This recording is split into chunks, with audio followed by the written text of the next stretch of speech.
Hello class. आज हम अपना चैप्टर स्टार्ट करेंगे, चैप्टर नंबर 4। और चैप्टर का नेम है हीट। आप हीट वर्ड से बहुत ज़्यादा फेमिलियर होंगे। फेमिलियर मीन्स आप हीट वर्ड बहुत ज़्यादा यूज़ करते होंगे कि हाँ आज वेदर हमारा कैसा है, हॉट है, आज वेदर कोल्ड है। जो हमने आइसक्रीम खाई वो बहुत ज़्यादा कोल्ड थी। ये कह सकते हैं कि जो आज का जो दिन था वो बहुत हॉट था। नाइट्स हैं वो कोल्ड होती हैं। यस और नो मीन्स ये चीज़ हम कैसे फाइंड आउट करते हैं? द डिग्री ऑफ हॉटनेस से, मीन्स एटमॉस्फेयर में कितना अमाउंट ऑफ हीट है उससे हम फाइंड आउट कराते हैं कि भाई जो एटमॉस्फेयर है वो हॉटर है या कोलर है, हॉट है या कोल्ड है। Is it? जैसे हमें पता है ना कि हम जैसे कहते हैं कि अगर why days are hot, why nights are cold as compare to days, तो हम उसका रीज़न क्या फाइंड आउट करते हैं? उसका रीज़न हम फाइंड आउट करते हैं the face of earth which is facing the part of earth which is facing toward the sun became hot due to getting sunlight directly. Next अगर हम बात करते हैं कि why nights are cold, because the face of earth which is not experience any light, or which the part of earth which is not facing toward the sun is experiences night, isn't it? Means तो this is because sun gives us heat and light. तो सन हमें क्या provide करता है उस case में? Heat और light. हमने एक एग्जांपल लिया डे और नाइट का। Is it? अगर हम एक बात करते हैं, a cup of T is just prepared is hot. एक चाय हमने बनाई है, एक कप जो अभी अभी बनाई है और बहुत ज़्यादा हॉट है ना, और वो हॉट है ड्रिंक के लिए। तो it is the tea which is prepared is hot to drink because it is prepared by heating. और हमने किसको हीट करके बनाया? हमने हीट करके बनाया किसको? वाटर को, मिल्क को, शुगर को, टी लीव्स को। Isn't it? अगर हम बात करते हैं कि हमारे पास एक पुडिंग है, बाउल ऑफ पुडिंग है, वो कैसा है? जो कि रेफ्रिजरेटर में रखा होता है वो कैसा है? कोल्ड है। क्यों? अब कोल्ड क्यों है? क्योंकि उसमें टेम्परेचर उसका जो है डाउन हो गया है। तो इट मीन्स हमने टू टर्म्स यहाँ पे डराइव की, एक हॉट और एक कोल्ड। और वो किस बेस पे की? On the basis of heating, कि भाई ऑब्जेक्ट अगर हॉट क्यों है? Because of heating. कोल्ड क्यों है? Because of the temperature became down. Is it? अब अगर हम बात करते हैं हीट, तो हीट जनरली है क्या? Heat is generally the form of energy. एक फॉर्म ऑफ एनर्जी है जो क्या करती है? किसी बॉडी को हॉटनेस प्रोवाइड करती है। ठीक है? हॉटनेस प्रोवाइड करने का मतलब heat is a form of energy which can cause hotness to a body, and like other forms it can be transform.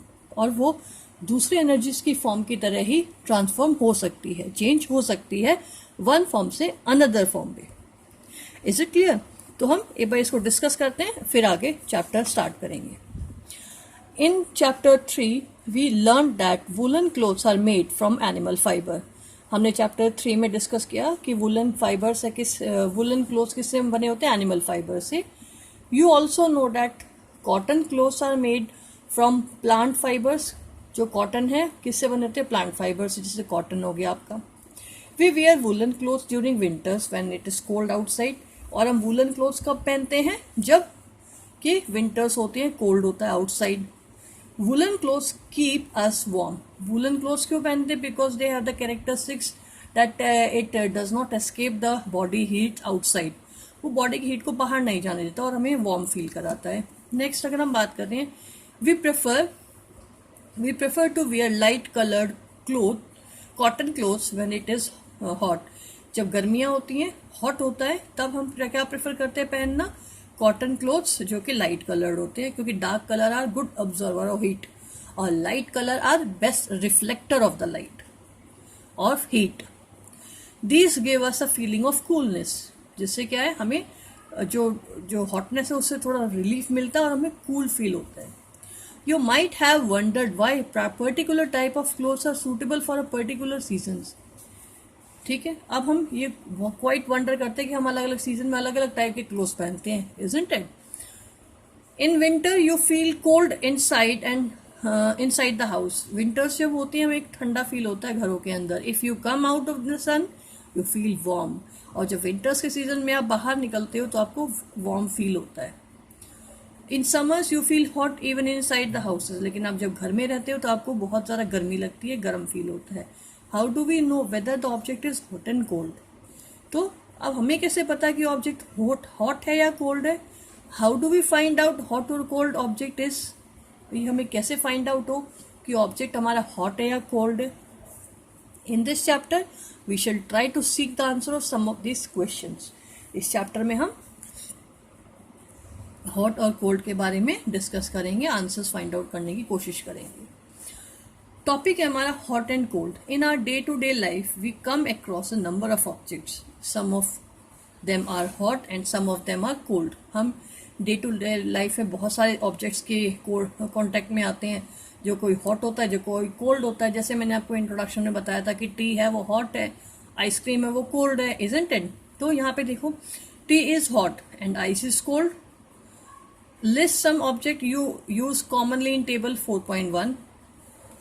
इस टेबल में अगर 4.1 में हम देखें तो आइसक्रीम कोल्ड है या वार्म है? मतलब कैसा है? कोल्ड है. Spoon in a tea cup. Tea cup में अगर स्पून है तो वो कैसी हो जाएगी? गर्म हो जाएगी.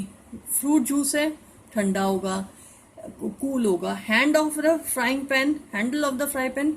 Handle of the fry pan अगर वो स्टील का है इट मीन्स वो भी हॉट हो जाएगा, क्योंकि वो फ्राइंग पैन हम कहाँ यूज कर रहे हैं? हीटिंग में, कुकिंग ऑफ फूड में. ठीक है, डिपेंड करता है मटेरियल कैसा है उस हैंडल का. Do not touch object which are too hot. Be careful while handling the candle flame और स्टोव. अब हम सभी ऑब्जेक्ट्स को तो टच करके नहीं फाइंड आउट कर सकते कि whether the object is hot और cold, isn't it? We get injured. ठीक है. We see that some objects are cold while some are hot. Some objects cool होते हैं और some objects hot होते हैं. You also know that some objects are hotter than other while some are colder than other. Means कुछ ज़्यादा गर्म होते हैं, कुछ ज़्यादा ठंडे होते हैं. How do you decide which object is hotter than the other? अगर मान लो आपके पास दो ऑब्जेक्ट्स हैं, एक हॉट है और एक दूसरा उससे हॉटर है, तो आप कैसे कंपेयर कर पाओगे कि वो दूसरा ऑब्जेक्ट उस पहले वाले ऑब्जेक्ट से ज़्यादा हॉटर है?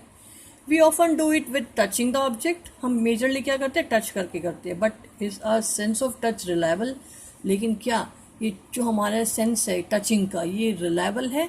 क्योंकि हम कंपेयर नहीं कर सकते. मान लो एक एग्जाम्पल, एक एक्टिविटी से फाइंड आउट करते हैं. एक्टिविटी 4.1 है. इस एक्टिविटी में एक में गर्म पानी है बेटा, एक में ठंडा पानी है, और एक में दोनों को पानी को मिक्स करके एक जो थर्ड बीकर उसे पानी डाल दिया गया है. फिर हम तीनों को कंपेयर करते हैं कौन सा उसमें हॉट है, कौन सा कोल्ड है, कौन सा मतलब टेम्परेचर मिक्सड है. देखो, take 3 small tube tubs containers, label them ABC. 3 container या टब लिए हैं, ABC हमने उनको मार्क कर दिया है. Put cold water in mug A वाले में हमने कोल्ड वाटर लिया है. Hot water in mug B and mix, और 3 C में हमने दोनों को मिक्स कर दिया है.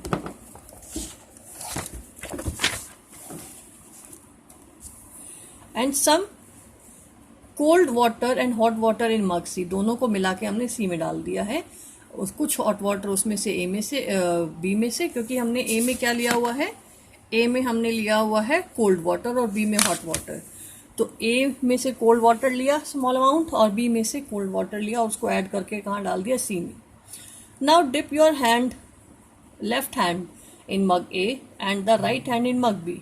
आपने दोनों राइट हैंड तो आपने डाल दिया B में और लेफ्ट हैंड डाल दिया A में. After keeping the hand safe in the 2 mugs for 2 to 3 minutes, 2 से 3 मिनट तक हमने उसमें रखा. Put both the hands simultaneously in mug C. अब दोनों हैंड्स को आप एकदम से किस में ले जाओ? टब C में. Do both the hand gate the same feeling? अब आपको क्या फाइंड आउट करना है कि जो दोनों हैंड से आपके वो दोनों क्या है? सेम फीलिंग गेट करेंगे? No. The left hand feel that the water in the bowl C is hotter. क्योंकि यहाँ पे हमने क्या करना है?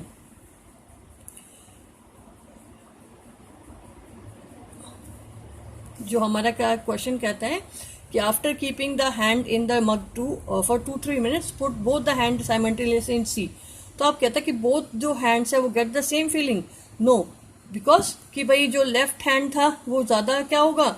The left hand feels that the water in the bowl C is hotter, because left hand कहाँ है हमारा? ठंडे पानी में. तो ऐसा लगेगा कि वो कहाँ है? जो whether the right hand feel that the water in the bowl is cold. क्यों? क्योंकि जो ए में था वो ठंडा हो जाएगा क्योंकि ठंडा पानी था, तो हमने जैसे सी में पुट किया हाथ, सी में हैंड को पुट किया, तो जो ए वाला था वो तो ठंडा था, तो बी सी वाला उसके कंपैरिजन में क्या लगेगा? हॉट लगेगा। और जो बी वाला मग था वो गर्म था, तो उसके कंपैरिजन में क्या होगा? सी वाला हमारे को जो कोल्ड फील कराएगा। इट मीन्स हम ये नहीं फाइंड आउट कर सकते कि भाई जो both the hand have the same feeling. एक हैंड को जो हमने पहले लेफ्ट हैंड ठंडे पानी में डाला था उसको पहले गर्म फील होगा एज कम्पेयर टू ठंडे जो हमने ए में पुट किया हुआ था, और सी एज कम्पेयर टू सी। जब हम बी की बात करते हैं तो जो बी है उसके अंदर कैसा पानी था? गर्म पानी था। उसके कंपैरिजन में सी का पानी कैसा है? ठंडा है। तो हम वो क्या फील होगा उसके कंपैरिजन में? हमें कूलर फील होगा। ठीक है, but this is the right way to get the exact coldness and hotness of the water. क्या ये राइट वे है? अब पूछो, my left hand tell me that the water in the mug C is hot. Left hand कहता है कि मेरा जो वाटर इन द मग है वो सी जो हमने रखा वो हॉट हो गया। क्यों? क्योंकि वाटर पहले जो ए में था वो पहले ही ठंडा था, तो सी में डालेंगे तो उसको हॉट फील होना ही होना है। And the right hand tell me that same water is cold, क्योंकि जो हमारा राइट हैंड था वो मग बी में था और मग बी में वाटर कैसा था? हॉट। उसके कंपैरिजन में सी कोल्डर फील कराएगा। What should I conclude? तो ये राइट, अब हमें कंक्लूजन निकालना है कि which is hot, which is cold, और विच इज हॉटर और colder than that A, B, C, whatever. ठीक है। Bujo's confusion shows that we cannot always rely on the sense of the touch to decide whether an object is hot or cold.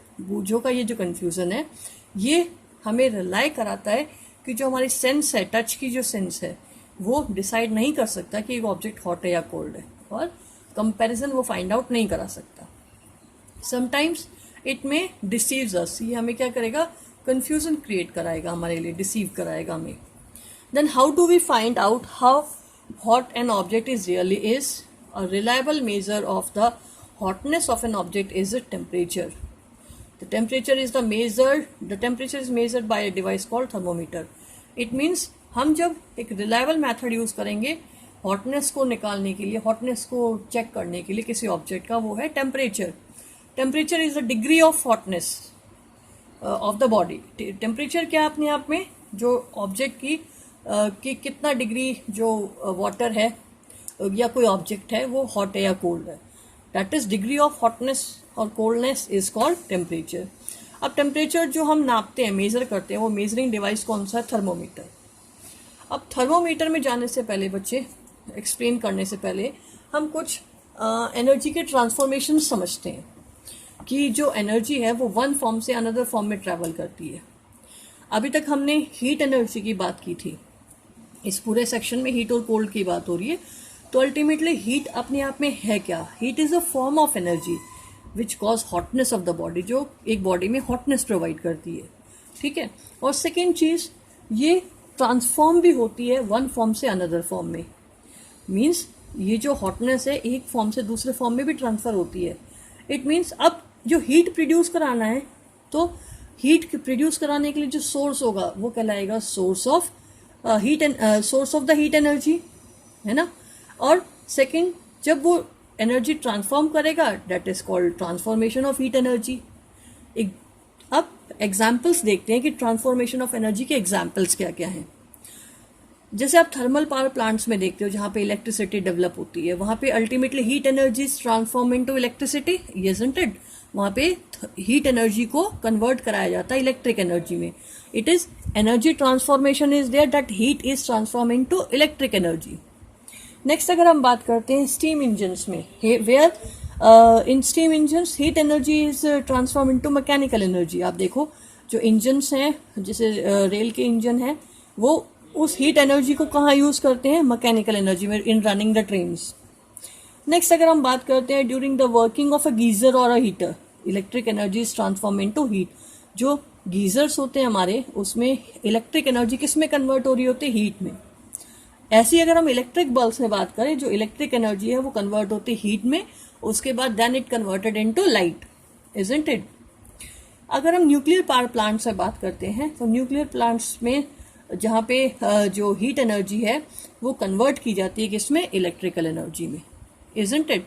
Means क्या है, various forms of energy, majorly हम यहाँ पे heat की बात कर रहे हैं, heat can be transformed into electrical energy और मैकेनिकल एनर्जी, इजंट इट। और अगर आप एक एग्जांपल और देखो, जैसे हम अपने हैंड्स को रब करते हैं, हैंड्स रब करते हैं तो मैकेनिकल एनर्जी जो हमारी रबिंग की है वो कन्वर्टेड हो जाती है किसके अंदर, हीट एनर्जी के फॉर्म में। आप देखो सर्दियों में जब अपने हैंड्स को रब करते हैं, रब करने के बाद क्या होगा कि हमें फील होता है वार्म।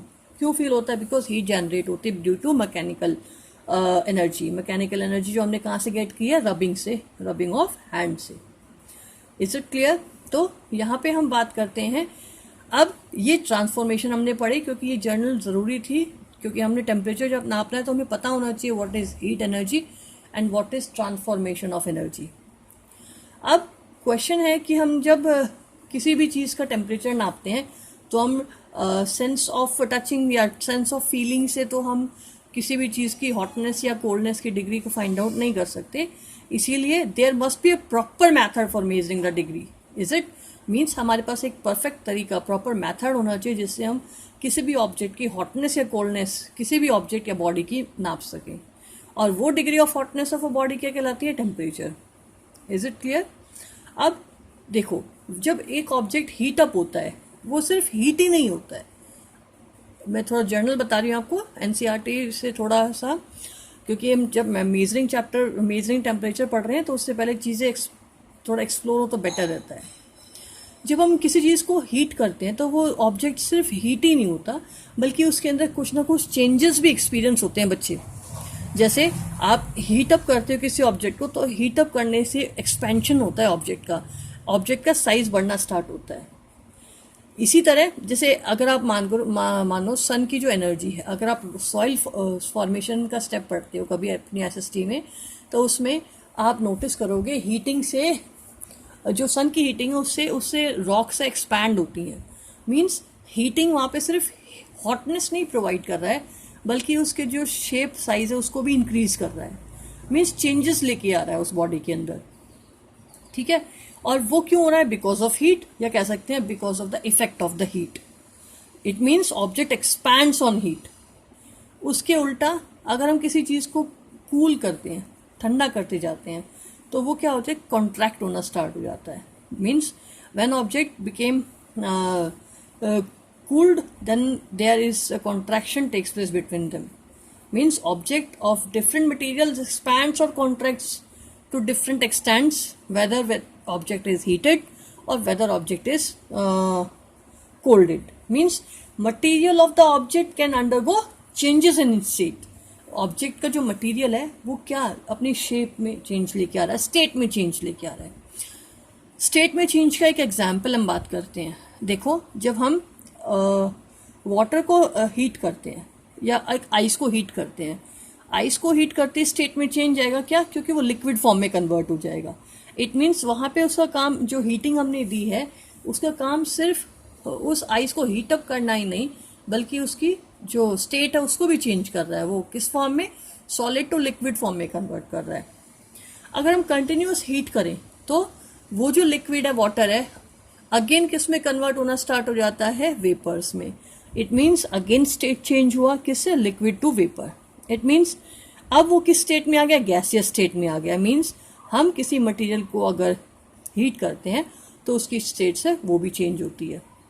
और अपने आप में एक रिवर्सिबल प्रोसेस भी है बच्चे। ये रिवर्सिबल प्रोसेस कैसे, उल्टा भी हो सकता है। जैसे अगर हमने गैस को कंडेंस किया, कूल डाउन किया, तो लिक्विड में कन्वर्ट हो गया। फिर लिक्विड को हमने फिर से और कूलिंग प्रोवाइड की, टेम्परेचर और डाउन किया, तो वो किस में कन्वर्ट हो गया, सॉलिड में कन्वर्ट हो गया। समझ में आई बात। मीन्स फर्दर कूलिंग से वो चीज़ अगेन अपनी जो स्टेट्स है वो रिवर्स कर गया। क्लियर है। अब एक और चीज़ है कि जब हम कोई भी हीट प्रोवाइड करते हैं तो हीटिंग से केमिकल रिएक्शंस भी होती हैं, केमिकल चेंजेस भी होते हैं। आप लोगों ने 6th क्लास में पढ़ा होगा केमिकल चेंजेस। जैसे अगर आप खाना बनाते हैं घर में, मम्मी खाना बनाती हैं, तो उसमें हीट से ही तो केमिकल चेंज आता है। क्या, जो हमारा कुक फूड होता है, वो कुक फूड अल्टीमेटली क्या है, केमिकल रिएक्शन के थ्रू बना है। और केमिकल रिएक्शन के लिए क्या ज़रूरी है वहाँ पे, हीट, इजंट इट। आप नोटिस करो, एक और एग्जाम्पल अगर हम लें, जैसे कह सकते हैं कि जो बर्निंग है, बर्निंग किसकी प्रेजेंस में की? जैसे हमने पेपर को बर्न किया, पेपर को बर्न करते किसकी प्रेजेंस में करते हैं? हम प्रेजेंस में बर्न करते हैं हीट की, ठीक है। हम किसी भी पेपर को बर्न कर ले, वुड को बर्न कर ले, पेट्रोल कोल को बर्न करें, तो वहाँ पे क्या रिलीज होती है? हीट, सॉरी, हीट ही हम उसको रिक्वायर्ड करते हैं, प्रोवाइड करवाते हैं, और हीटिंग से क्या क्रिएट होता है? बर्निंग भी हुआ। और तो बर्निंग अपने आप में क्या है? केमिकल रिएक्शन भी है। क्यों? क्योंकि वापस पेपर हम दोबारा गेट नहीं कर सकते वो जो बर्न पेपर है उससे। It means heating can also heating can also creates a chemical reaction. It मतलब produces a chemical reaction, isn't it? Next अगर हम बात करें, आप नोटिस करो कुछ फ्रूट्स होते हैं जो जितना आप उनको हॉटनेस प्रोवाइड करोगे, मतलब गर्मी में वो पकते हैं। जैसे मैंगो है, गर्मी जितनी ज़्यादा होती जाएगी उतने वो रिपेंड होते जाएंगे, पकते जाएंगे। वो क्यों पके? Because of the heat. Means heat energy different forms में भी यूटिलाइज हो रही है। अगर हम एक और एग्जांपल लें, जैसे दही जमाते हैं, मम्मियाँ दही जमाती है तो पहले थोड़ा मिल्क को वार्म करती हैं। क्यों? क्योंकि केमिकल रिएक्शन स्टार्ट कराने के लिए क्या रिक्वायर्ड हुई? वहाँ पे हीट एनर्जी रिक्वायर्ड हुई, इजंट इट? तो मीन्स हीट एनर्जी क्या है और ट्रांसफॉर्मेशन ऑफ हीट क्या है, ये हमें पता होना चाहिए बच्चों। अब आते हैं हमारा मेजरिंग टेम्परेचर पे। मेजरिंग टेम्परेचर पे अभी हमने डिस्कस किया कि जो टेम्परेचर है वो मेजर करते हैं किस डिवाइस से? थर्मोमीटर से। It means the device use to measure the temperature of an object is called thermometer. और हम अपनी जो डिफरेंट एक्टिव टेम्परेचर मेजर करने के लिए हमारे पास डिफरेंट काइंड्स ऑफ थर्मोमीटर्स हैं जो डिफरेंट रेंज ऑफ टेम्परेचर्स को मेजर करता है। जो डिफरेंट मटेरियल्स हैं, सिचुएशंस हैं, रेंजेस हैं, उनको मेजर करता है टेम्परेचर उन कंडीशंस का, isn't it? तो अल्टीमेटली अगर हम बात करते हैं कि जैसे कि फर्स्ट जो थर्मोमीटर है, वो जो स्केल है जो कि थर्मोमीटर के लिए यूज किया था, किसने बनाया? वो बनाया था एंड्रे सेल्सियस ने इन 1742। एंड्रे सेल्सियस ने जो स्केल है वो बनाया था थर्मोमीटर का, जो कि थर्मोमीटर्स में यूज होता है। उसी के ऑनर में हम जो मेजरिंग टेम्परेचर है वो सेल्सियस में मेजर करते हैं, जो कि 1742 में बनाया गया था स्केल, ठीक है। फिर उसके बाद क्या है बच्चे? जो थर्मोमीटर्स हैं, जो थर्मोमीटर क्या है? जो मेजरिंग टेम्परेचर के लिए डिवाइसेस हैं। जो थर्मोमीटर्स है वो क्या है? एक सिंगल इन्वेंशन नहीं है कि भाई हाँ एंड्रे सेल्सियस ने एक स्केल प्रोवाइड कर दिया और हो गया, नहीं। उसमें कीप जो इन्वेंशंस होती गई, और कीप इन्वेंशंस की जैसे गैलीलियो गैलीली ने किया, रॉबर्ट फ्लड ने किया, सेंटेरियो ने, मतलब डिफरेंट साइंटिस्ट ने है वो थर्मोमीटर को इन्वेंट किया, ठीक है। और नंबर ऑफ थर्मोमीटर्स हम यूज करते हैं, और जिनमें से हम सिर्फ अपने कोर्स में जो पढ़ेंगे वो कौन सा है? क्लिनिकल थर्मोमीटर, ठीक है। और दूसरा हमारा हो सकता है laboratory thermometer. Is it clear? अब देखो, measuring temperature. Have you seen a thermometer? Recall that when you और someone else in your family had fever, the temperature was measured by a thermometer. The thermometer that measures our body temperature is called clinical thermometer. अभी मैंने आपको बोला जो temperature हम नापने के लिए डिवाइस यूज करते हैं थर्मोमीटर, वो हमारे बहुत सारे होते हैं, लेकिन हम अपने कोर्स में 2 ही डिस्कस करेंगे, जिसमें पहला हमारा कौन सा है? Clinical thermometer. तो मेजर जो बॉडी टेम्परेचर नापना है वो किसका? वो जो हमें मेजर करना है वो कौन सा होगा? Clinical thermometer. Is it clear?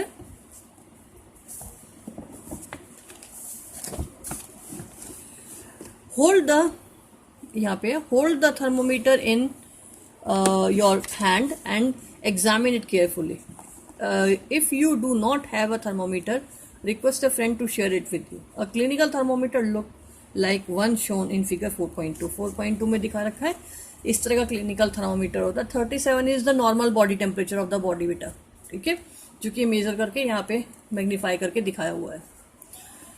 A clinical thermometer consist of a long narrow uniform glass tube. एक clinical thermometer long glass tube से बना होता है, नैरो ग्लास ट्यूब से, ठीक है।